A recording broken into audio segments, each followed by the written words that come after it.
Don't get too worked up with this stuff. There's always going to be a trigger in your life, you know? There's always going to be a trigger, a stimulus in your life, guys. You know what? If you do this, can you imagine? Shh. I fail an exam. I'm being bullied in school. There's a trigger, there's a stimulus. Exam mein failure ho gaya, galti ho gaya. Parents are yelling at me. They're expecting too much of me. Expectation from family, parents, failures in college, school. Not getting what you want, not getting the marks that you think you should have gotten. In my last semester in engineering, I was wanting to stand first. I lost my first grade for 4 marks. 4 marks, guys. I don't get what I want sometimes. I'm just so frustrated.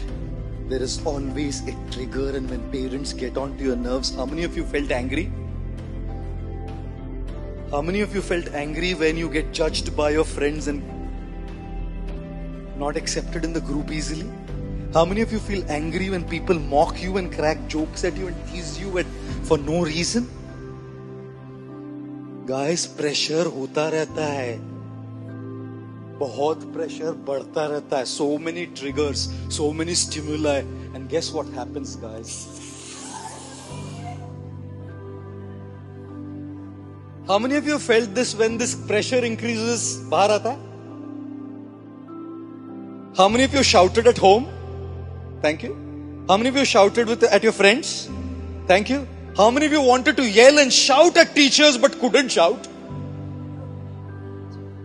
Thank you. Thank you very much. Always going to be a trigger, isn't it?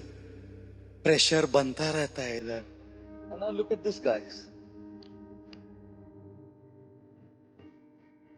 Failed in exam, mistakes happen, parents are yelling, friends don't like me, I'm not accepted, my expectations are not fulfilled, I wanted that phone, I didn't get it.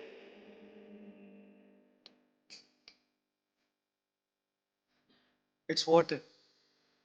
You know what? Whenever there is a cause of disturbance, a stimulus, there is going to be a response. When somebody shouts at you, you're angry, you do something. When something doesn't happen your way, you are angry, you do something. But you know something? In between the trigger and the response is a space. In that space, you need to talk to yourself. When somebody does this to you, rather than coming out, you need to talk to yourself.